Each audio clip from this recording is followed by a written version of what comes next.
October 23, 1944, deep in the Belgian wilderness, just a breath away from the German frontier. Battle-hardened Wehrmacht soldiers crouched low in their foxholes, rifles gripped tight, eyes scanning the tree line. These weren't rookies. These men had marched through hell itself, survived the killing fields of the Eastern Front where Soviet waves came crashing like human storms, endured the blistering heat of the African desert where the sand turned red with blood.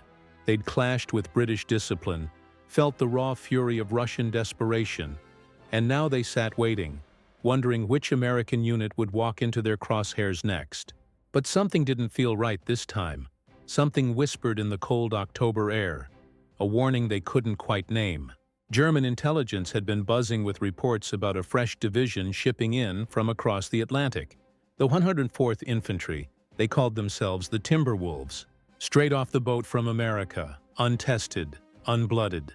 Never heard a shot fired in anger. The German officers grinned when they read those reports. Green American boys, probably farm kids who'd never left their hometowns, factory workers who thought war was something you read about in newspapers. This was going to be a slaughter.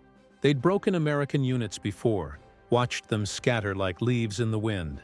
This would be no different. What those German soldiers didn't know, what their intelligence couldn't tell them, was that these Timberwolves answered to a man whose name would soon be whispered like a ghost story in German trenches across Europe. A general so fierce, so unrelenting, so completely unpredictable that his own superiors had kicked him out once already. His name was Terry de la Mesa Allen. The Americans called him Terrible Terry, and he was about to turn the German soldiers' world into a waking nightmare. This isn't just a story about tactics or battle plans or strategic victories. This is about a man who refused to play by the rules when those rules got his boys killed. A man who drank whiskey like water, cursed like a dock worker, cared more about bringing his men home alive than polishing his boots for inspection parades. A man who got fired at the absolute peak of his career, humiliated in front of the entire army, only to come roaring back, more dangerous than anyone imagined possible. To understand why German soldiers learned to fear the darkness when Terry Allen was near, we need to go back to where this warrior's story first began.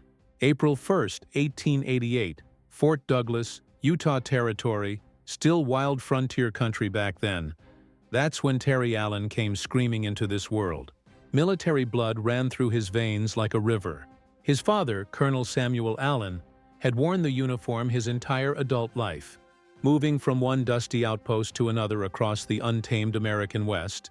But the soldier's tradition ran even deeper than that. His grandfather on his mother's side, Captain Carlos Alvarez de la Mesa, had stood shoulder to shoulder with the Union at Gettysburg, one of the bloodiest battles ever fought on American soil. Captain de la Mesa served with Company C of the 39th New York Volunteer Infantry.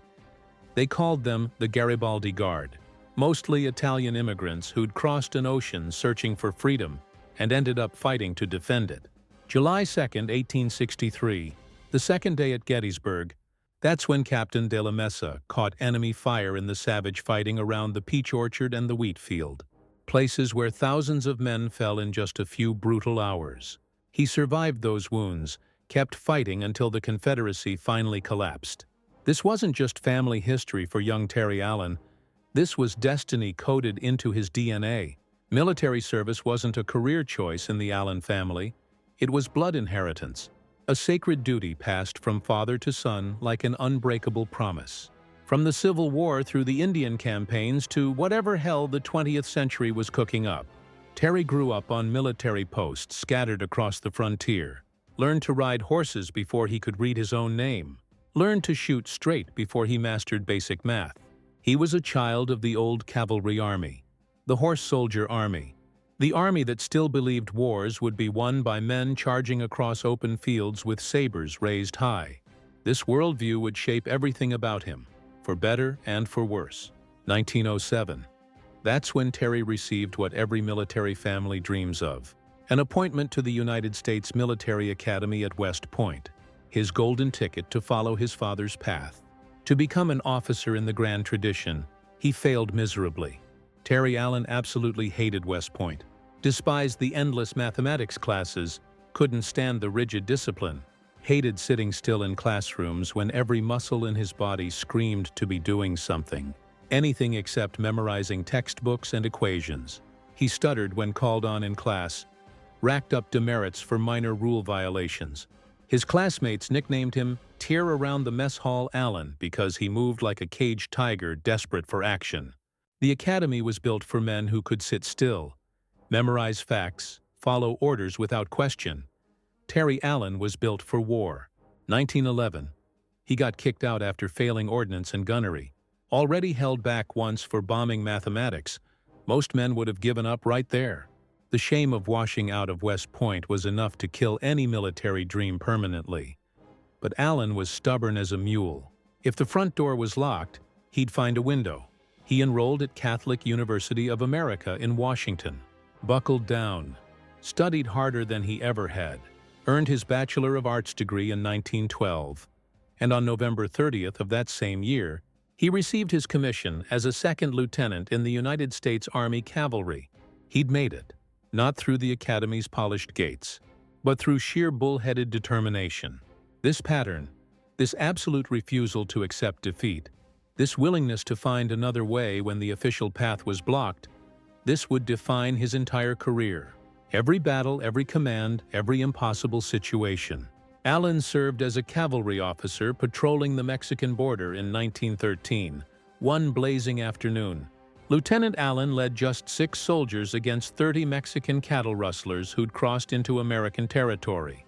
Standard military doctrine said wait for reinforcements. Allen attacked head-on. He captured or killed all 30 rustlers. This wasn't the move of a careful by-the-book officer. This was a man who saw what needed doing and did it. Consequences be damned. Then came the Great War, World War I.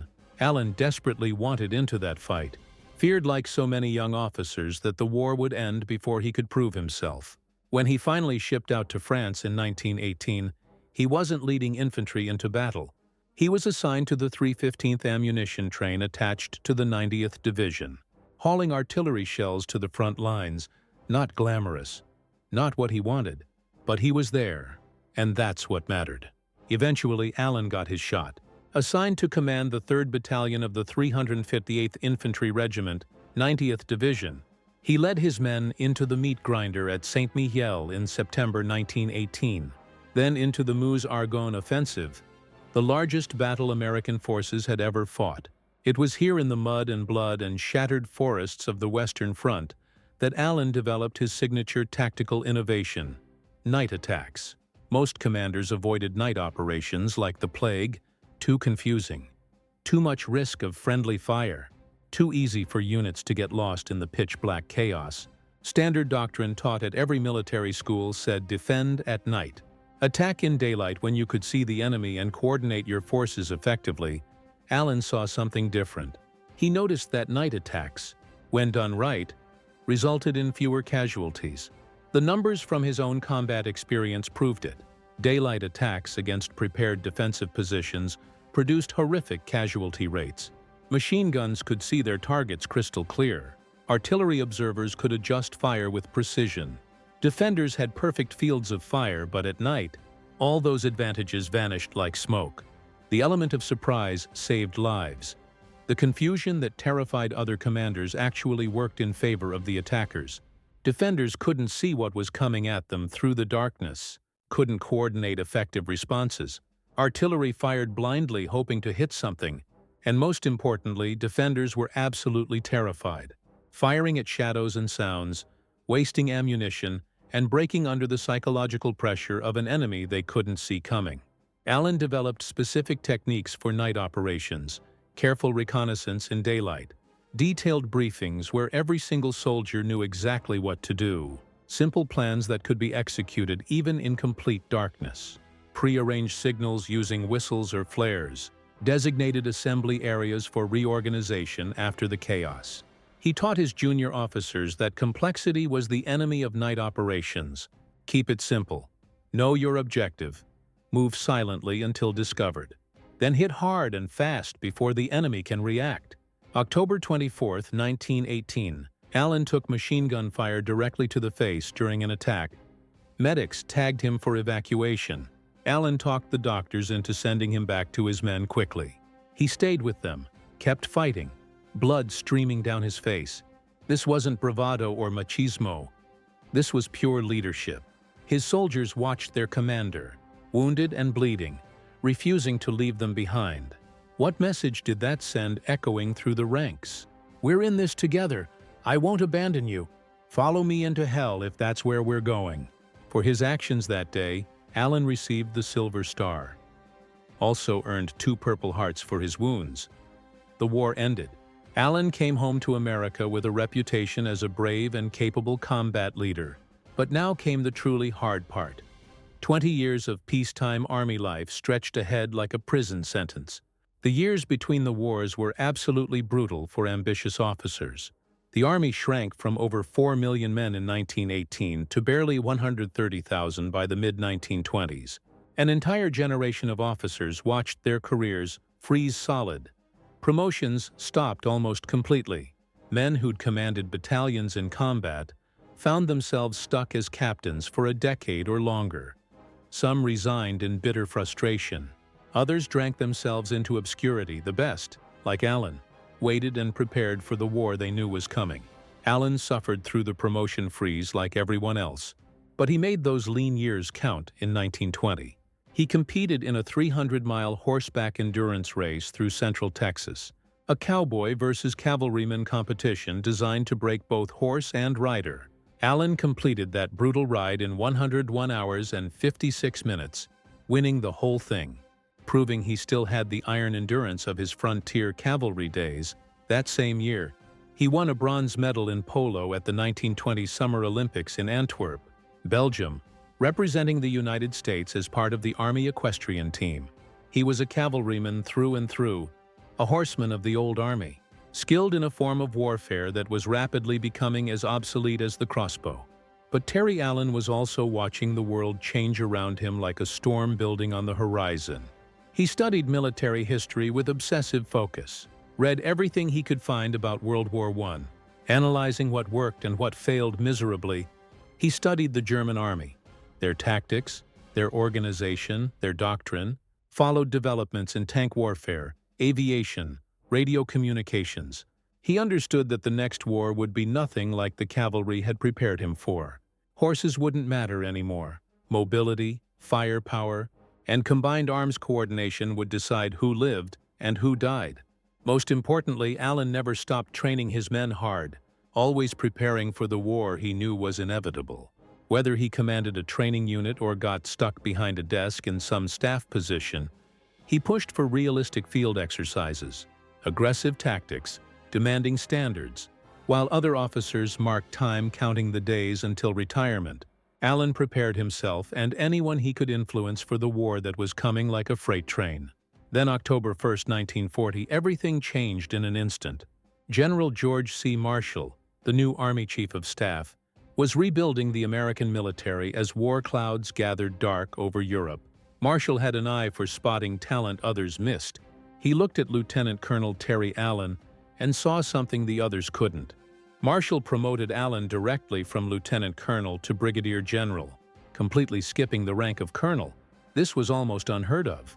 Marshall insisted on the promotion, despite opposition from subordinates who thought Allen too rough around the edges. Too unconventional, Marshall saw what truly mattered. Allen could lead men in combat, everything else was just noise. May 1942, Allen received the command that would cement his legacy forever. The 1st Infantry Division, the Big Red one, the oldest and proudest division in the entire American Army.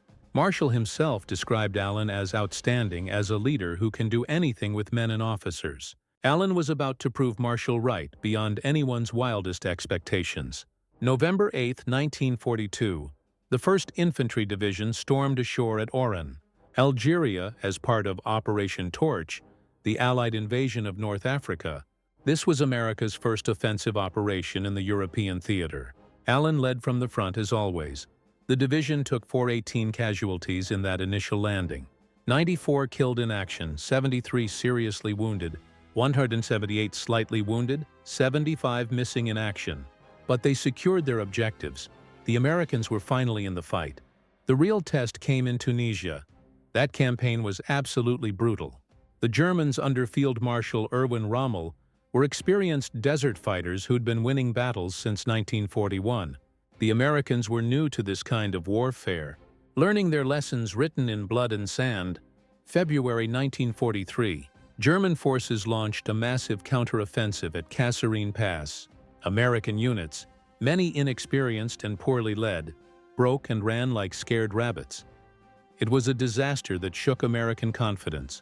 German tanks smashed through defensive positions like paper. American equipment was captured or destroyed. Entire battalions retreated in confusion and panic. The Germans nearly split the Allied forces completely in two. For the first time, Americans were tasting real defeat at the hands of an expert enemy who knew exactly what they were doing. February 21st, Allen and General Paul Robinette led a powerful counterattack at Jebel el Hamra. Allen personally directed artillery fire and positioned his infantry to stop the German and Italian advance cold. His troops captured 400 prisoners and stabilized the crumbling line. The disaster was contained. The lesson was learned in blood. American forces could stand and fight against veteran German units, but only with the right leadership and the right tactics driving them forward. Then came El Guettar in March 1943. This would become Allen's defining battle in North Africa, the battle that proved American troops could beat Germany's best. The Germans attacked with tanks. March 21st kicked off what Allen later called the grueling Battle of El Guettar. 21 days of continuous fighting, day after day. German tanks probed for weaknesses in the American lines, day after day. American infantry and anti-tank guns beat them back with grim determination. The fighting was savage beyond description. Men fought in 100-degree heat with limited water. Artillery pounded both sides relentlessly. Casualties mounted with each passing hour. March 23rd, the crisis moment arrived like a hammer blow. German tanks broke through the forward positions and threatened Allen's headquarters directly. Staff officers suggested pulling back to a safer position. The suggestion made perfect tactical sense. Divisional headquarters weren't supposed to be in the direct line of fire, but Allen understood something his staff officers didn't grasp. If the headquarters pulled back, the forward units would see it and might waver. Morale, especially in troops still learning combat, could collapse in a heartbeat. Allen's response became instant military legend. "I will like hell pull out, and I will shoot the first bastard who does." The headquarters stayed put. Allen walked outside calmly and watched the German tanks approaching through the dust. His calm demeanor steadied everyone around him. Forward units, seeing that even the general was standing his ground, held their positions with renewed determination. American tank destroyers and artillery engaged the German armor at point-blank range. The attack was repulsed. The line held firm. El Guettar was more than just another battle statistic. It was the first American defeat of experienced German tank units in World War II. The Germans had met an American commander who wouldn't retreat, wouldn't panic, would keep fighting until they broke. Allen had proven that American troops, when properly led and trained, could beat the absolute best the Wehrmacht had to offer. May 1943, the 1st Infantry Division led the final drive on Tunis. Combat operations ended May 9th, 4 days later on May 13th. Nearly 250,000 Axis troops surrendered. The North Africa campaign was over. The Big Red One had taken 2,000 casualties in the final 17 days of fighting. Some companies were reduced to 50 men or less, but they had won. Now came Sicily. July 10, 1943, Allen led the 1st Infantry Division ashore at Gela. Sicily, in Operation Husky, the Allied invasion of Sicily. General George Patton had specifically requested the 1st Division for Gela, correctly assessing it as the most difficult landing zone on the entire island. The beach was exposed to counterattack from multiple directions. German and Italian forces were positioned in the hills overlooking the landing areas with clear fields of fire. If any division could handle it, Patton believed it was the Big Red One under Terry Allen. The landing went smoothly at first, but the real test came the next morning, July 11th. German tanks from the Hermann Göring Panzer Division counterattacked straight toward the beach. If they reached the shore, they could split the beachhead wide open and roll up the Allied positions like a carpet. American infantry caught in open terrain fought desperately to stop the armor. Artillery from ships offshore fired directly over the heads of American soldiers to hit the advancing tanks. Naval gunfire combined with fierce resistance from Allen's infantry and supporting units finally stopped the German advance just short of the beach. Barely. Omar Bradley, who was there observing the fight firsthand, later wrote in his memoirs, "I question whether any other United States division could have repelled that charge. The big red one held. The beachhead was secure. The invasion could continue. But the hardest fighting was still ahead, waiting in the mountains." The Sicilian campaign became a race between Patton's 7th Army and British General Bernard Montgomery's 8th Army to capture the island. Both commanders wanted glory. Both pushed their men to the breaking point. Allen's 1st Division was given some of the toughest objectives imaginable. Then came Troina, one of the most savage battles of the entire Sicily campaign. Troina was a mountain town that controlled key roads through the interior of Sicily. The Germans had turned it into an absolute fortress. From July 31st to August 6, 1943, Allen's division attacked this stronghold. The fighting was brutal house-to-house combat. Every building had to be cleared room by room. Every street was covered by German machine guns.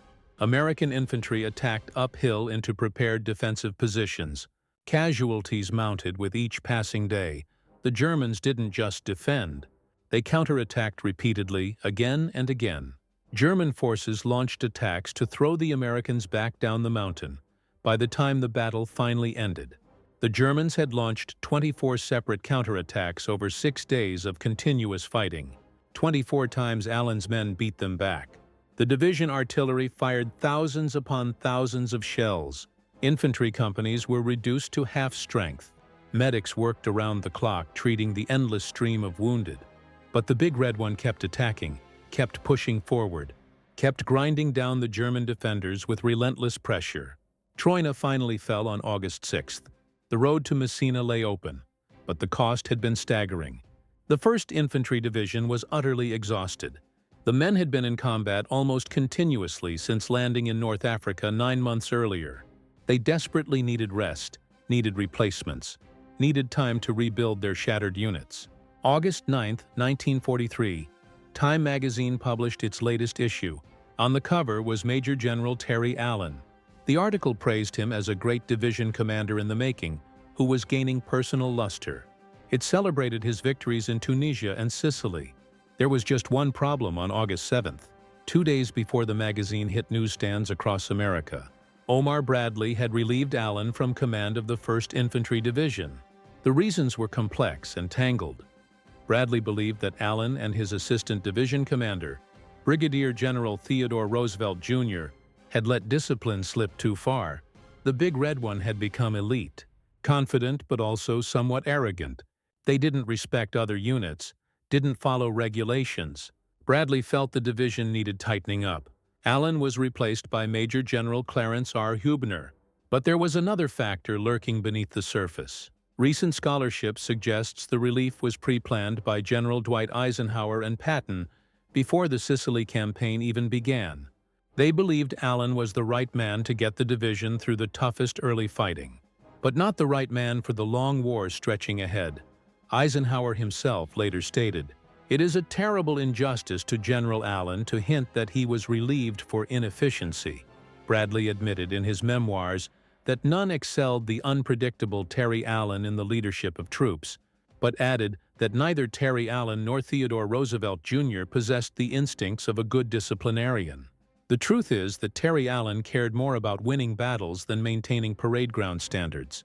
His men loved him for it, worshipped him. The generals above him worried about it constantly. So at the absolute peak of his success, appearing on the cover of Time magazine, Terry Allen was sent home in disgrace. Most officers would have retired in bitter resentment. Allen asked for another chance. October 15, 1943, Brigadier General Terry Allen, demoted back to his original rank, took command of the 104th Infantry Division at Camp Adair, Oregon. The demotion stung like salt in an open wound. But Allen didn't dwell on bitterness. He had work to do. These weren't battle-hardened veterans like the men of the 1st Division. These were green troops, mostly factory workers and farm boys from the western states. Just as the German intelligence had suspected about fresh American units, average age was early 20s. Most had never been more than 50 miles from home before the Army drafted them. They knew absolutely nothing about combat. Allen looked at these young men and saw raw potential waiting to be shaped. But potential meant nothing without proper training. Brutal training, relentless training. He set out to create the most thoroughly trained division in the entire United States Army, and he would do it by teaching them to master something most units avoided completely: fighting at night. While standard Army training required 10 to 12 hours per week of tactical instruction, Allen drove his men through 30 to 35 hours per week, 3 times the normal requirement. Some weeks they trained nearly 6 hours a day on top of normal military duties. The training was relentless, exhausting, and brutally realistic. Designed to simulate actual combat conditions, Allen focused obsessively on night operations.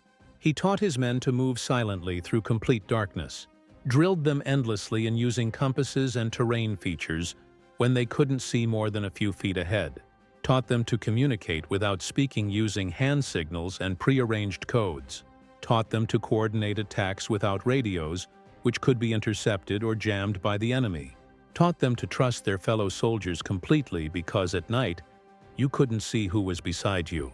You had to know they were there watching your back. The division practiced night attacks again and again and again, first in small unit exercises, then in company-level operations, then in full battalion attacks with artillery support, all conducted in total darkness. Allen insisted on realistic conditions that other training commanders thought too dangerous: live ammunition, actual artillery barrages, smoke to simulate the confusion of battle. His men learned that night fighting was absolutely terrifying, but that proper training and iron discipline could turn that terror into a weapon against the enemy. The other divisions at Camp Adair thought Allen was completely insane. His men were exhausted all the time, stumbled through the Oregon forests at 3 in the morning, practiced attacks in driving rain and pitch-black darkness, but Allen knew exactly what he was doing. He was teaching them to survive. Night attacks, when executed correctly, resulted in significantly fewer casualties than daylight assaults. The attackers had surprise on their side. The defenders were confused and frightened. And most importantly, enemy artillery and machine guns couldn't see targets clearly enough for effective fire. Darkness was armor. By the time the 104th Infantry Division shipped out to Europe in the summer of 1944, they were the first and only American division trained specifically for nighttime combat operations. Bradley would later admit that Allen brought the only division I know of that was prepared for night combat. That preparation would save countless American lives in the savage battles ahead. October 23, 1944. The Timberwolves entered combat near the German border in Belgium. The German veterans in the forest waited confidently for easy pickings. Intelligence reports had told them this was a green American division fresh from the United States. Never tested in actual battle, the Germans had faced green American units before. Those units made predictable mistakes. Panicked under fire, were easy to manipulate. This would be another easy defensive victory to add to their record. What they got instead was their worst nightmare come to life. That first night, Allen launched his division into action like unleashing a pack of wolves. The attacks came in complete darkness. Companies moved silently through the forests, navigating by compass and memory of terrain they'd scouted in daylight. They hit German positions from unexpected directions. Sentries were eliminated silently before they could sound the alarm. German positions were overrun before defenders fully understood what was happening around them. Forward observers called desperately for artillery support, but couldn't see targets well enough to direct fire effectively. Machine gun nests fired blindly into the pitch-black night, wasting ammunition on shadows and imagination. American infantry materialized out of the darkness like ghosts, struck hard with grenades and automatic weapons, then vanished before German reinforcements could arrive. Radio operators screamed for help, but by the time help came, the Americans were gone, hitting another position miles away. By dawn, the Germans were genuinely shaken. Entire platoons had been overrun during the night. Positions that seemed secure in daylight became death traps after dark. These weren't green troops. These were trained killers who fought like demons in the darkness. German unit commanders sent urgent reports up the chain of command. This American division was different, dangerously different. They owned the night completely. Over the next brutal months, the pattern repeated with mechanical precision. The 104th crossed the Mark River on November 2nd, in a night operation that caught German defenders completely by surprise. They fought in the Aachen sector starting November 16th, attacking fortified positions that had held against other Allied units for weeks. Allen's night tactics cracked defenses that daylight assaults couldn't break. When the Germans launched their massive Ardennes offensive in December, what history remembers as the Battle of the Bulge, Allen's division held critical defensive positions from December 15, 1944, to February 22, 1945. The division absorbed the shock of repeated German attacks, held positions that could not be allowed to fall, prevented the German breakthrough from widening into a complete disaster. Then on February 23rd, they crossed the Roer River and went back on the attack, driving deep into Germany itself. The reputation of the Timberwolves spread like wildfire among German units on the Western Front. Wehrmacht soldiers who rotated from other sectors heard warnings about the American division that attacked at night. Some German reports captured after the war described the 104th as elite troops specializing in night operations, something to be feared and respected. German defensive plans had to account for the possibility of American attacks in complete darkness, forcing them to maintain higher alert levels around the clock, spread their forces more thinly to cover more positions. This was exactly what Allen wanted. An enemy that feared the night was an enemy that couldn't rest, couldn't relax, could never feel safe. German propaganda broadcaster Axis Sally, Rita Zucca, broadcasting from Rome, made references to the American night fighters in broadcasts monitored by Allied intelligence. She claimed, according to accounts verified in Gerald Astor's biography of Allen, that the American night fighting was unfair, a violation of civilized warfare. This was high praise disguised as complaint. If the enemy thought your tactics were unfair, you were absolutely doing something right. March 5, 1945, the Timberwolves captured Cologne, one of Germany's greatest cities. March 22nd, they crossed the Rhine River, driving deep into the heart of Nazi Germany. After the Rhine crossing, Allen's division advanced 193 miles in just 9 days, ending at Paderborn, then drove another 175 miles in 15 days. Reaching the Mulde River, they were moving faster than supply lines could follow. April 11, 1945, the 104th Infantry Division, alongside the 3rd Armored Division, liberated the Nordhausen concentration camp in central Germany. What they found there would haunt these soldiers for the rest of their lives. Approximately 3,000 corpses lay scattered throughout the camp, many in various stages of decomposition. 750 prisoners were found alive. Though barely, they were skeletal, diseased. Too weak to stand on their own, many died in the days after liberation, despite desperate American medical care. Nordhausen had been a subcamp of the Dora Mittelbau camp complex, where prisoners had been literally worked to death building V-2 rockets in underground factories. The Germans had abandoned the camp as Allied forces approached, leaving the prisoners to die slowly. Allen's soldiers, hardened by 7 months of continuous combat, were sickened to their souls by what they witnessed. They had fought Germans in open battle and respected them as soldiers, but this was something different entirely. This was systematic murder, industrial-scale atrocity. The men realized they had been fighting not just an enemy army, but an evil regime that had to be destroyed completely. Allen ordered his men to photograph everything they saw. He wanted documentation, wanted proof that could never be denied. Ordered German civilians from the nearby town to be brought to the camp to see what had been done in their name. Some Germans claimed ignorance. Allen didn't care about their excuses. They would see. They would know. They would help bury the dead with their own hands. From April 15th to 19th, the division fought a 5-day battle to capture the city of Halle, an important industrial center. The fighting was house to house, street by street, urban warfare at its most brutal. German defenders fought stubbornly to hold every single block. Artillery and tank fire smashed buildings into rubble. Infantry cleared rooms one at a time in close-quarters combat. Casualties mounted on both sides as the battleground forward. During this operation, Allen encountered Count Felix von Luckner, a fascinating figure from history. Von Luckner had been a World War I naval officer, captain of the commerce raider SMS Seidler, known as the Sea Devil for his exploits sinking Allied ships in the Pacific and Atlantic.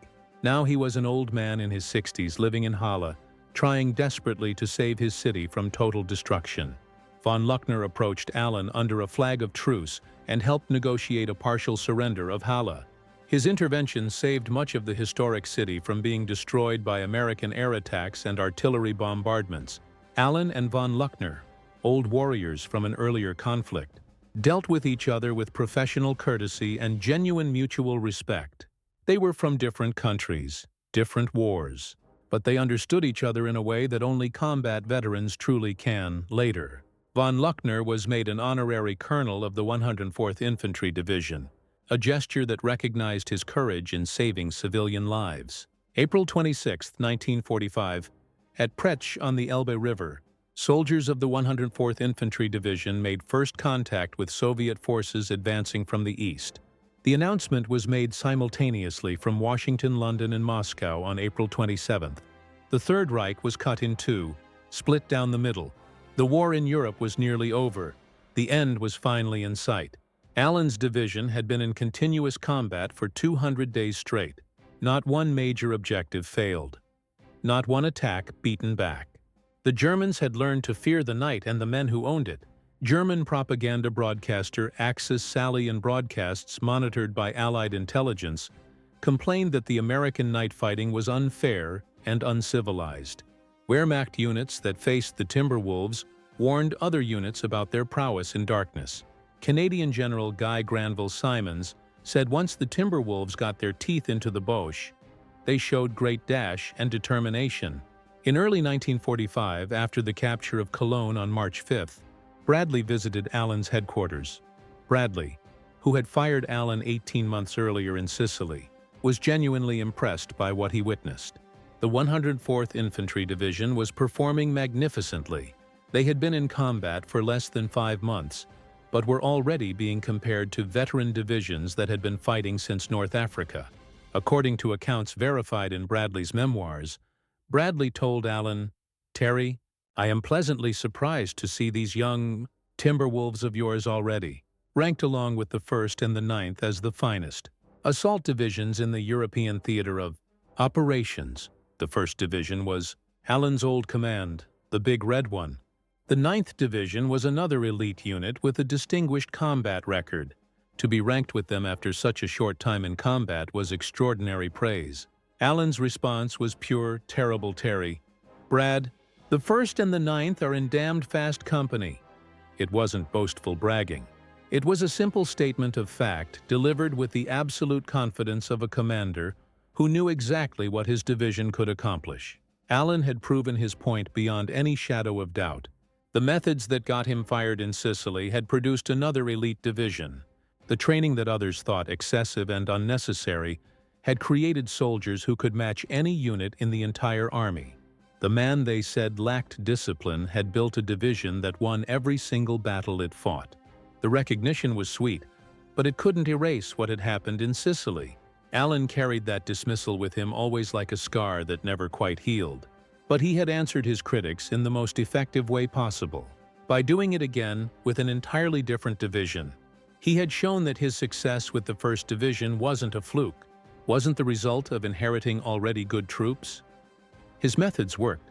His training philosophy paid off in blood saved and battles won. His leadership produced tangible results on the battlefield. The war in Europe ended on May 8, 1945. Terry Allen had commanded 2 divisions through some of the hardest fighting of World War II. The 1st Infantry Division in North Africa and Sicily, the 104th Infantry Division across Northwest Europe. Both divisions believed they were the best in the entire army. Both were probably right, and both had been shaped by the exact same man. Consider what Allen accomplished in his career. He took the 1st Infantry Division, already a proud unit with a long distinguished history, and turned it into the spearhead of American offensives in North Africa and Sicily. He led them through the disaster at Kasserine Pass and taught them how to beat German armor at El Guetar. He landed them at Gela under heavy fire and held the beach against fierce counterattacks. He drove them up the mountains at Troina against 24 German counterattacks. Every objective assigned, the Big Red One accomplished. Every battle fought, they won. Then, after being fired in disgrace, he took the 104th Infantry Division, green troops with zero combat experience, and turned them into what Bradley called one of the finest assault divisions in the European theater. He trained them harder than any division in the entire army, taught them to fight at night when other divisions avoided darkness like the plague.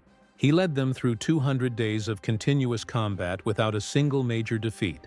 They crossed rivers under enemy fire, captured fortified cities, advanced farther and faster than veteran divisions with years of experience. They liberated concentration camps, linked up with Soviet forces, and they did it all in just 7 months, accomplishing what other divisions took years to achieve. This wasn't luck or good fortune. This wasn't inheriting already good troops and riding their coattails. This was leadership in its purest form. This was training methodology that worked. This was a commander who understood how to transform civilians into soldiers and soldiers into winners. Allen did it twice with 2 completely different divisions under 2 completely different sets of circumstances. That is the unmistakable mark of a truly great commander. Allen retired from the United States Army on August 31, 1946.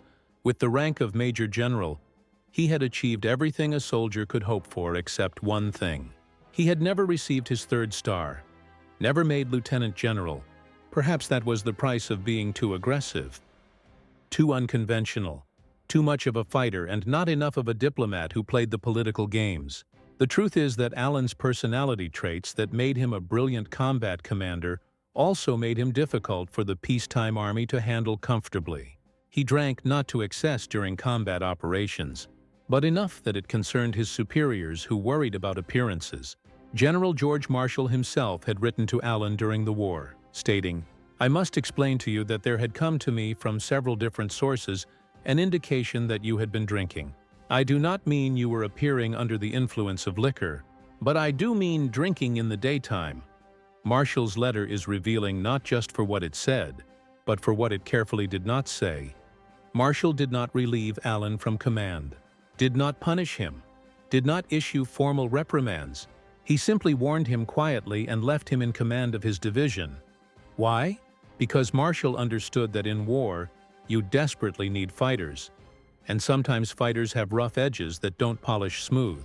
Allen's drinking never interfered with his combat performance or tactical decisions. His judgment remained sound under pressure.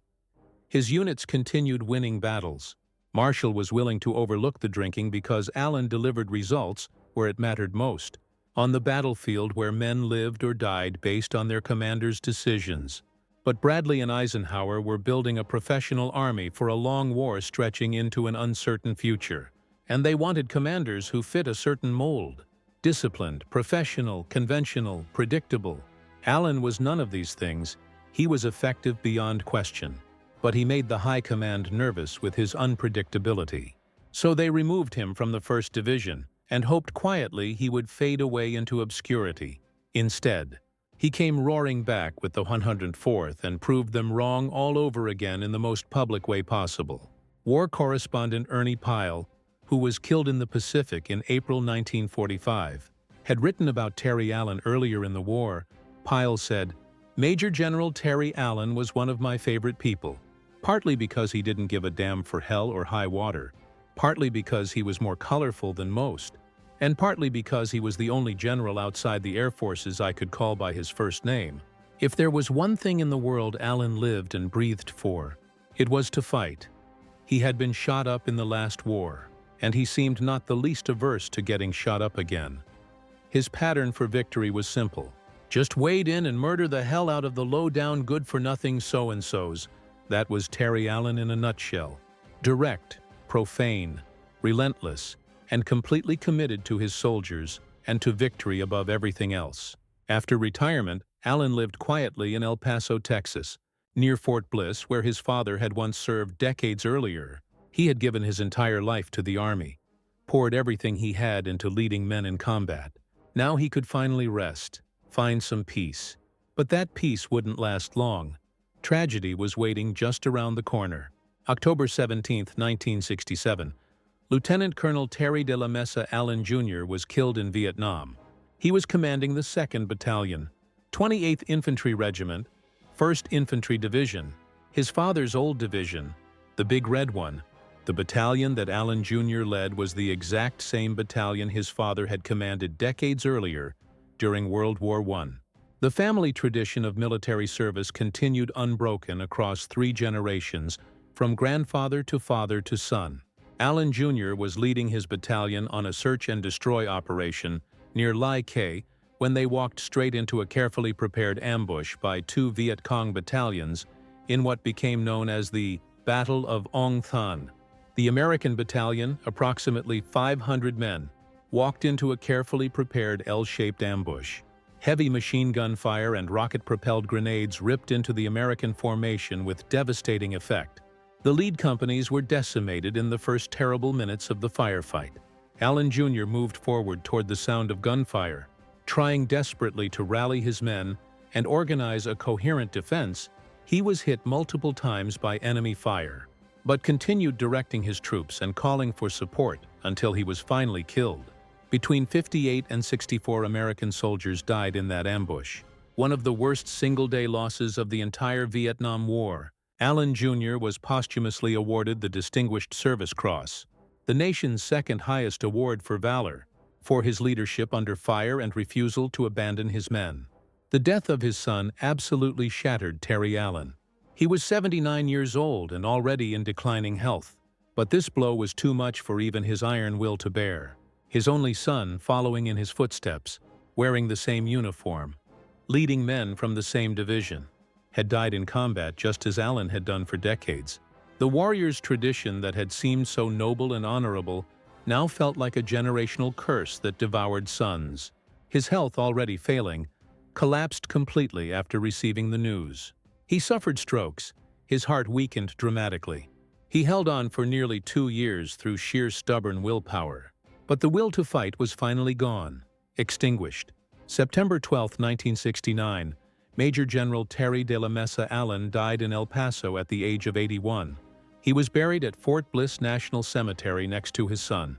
Side by side for eternity, the old Army cavalryman, the warrior who had fought in 2 world wars across 3 continents, the general who had led men through the burning deserts of North Africa, the brutal mountains of Sicily, and the dark forests of Germany, was finally at rest. His war was over. Today, the United States Military Academy at West Point, the very institution that dismissed him in 1911 for academic failure and inability to conform, presents the General Terry de la Mesa Allen Award annually to the cadet with the highest rating in military science, the academy that couldn't contain him as a student, that thought he wasn't officer material, now honors his name and legacy.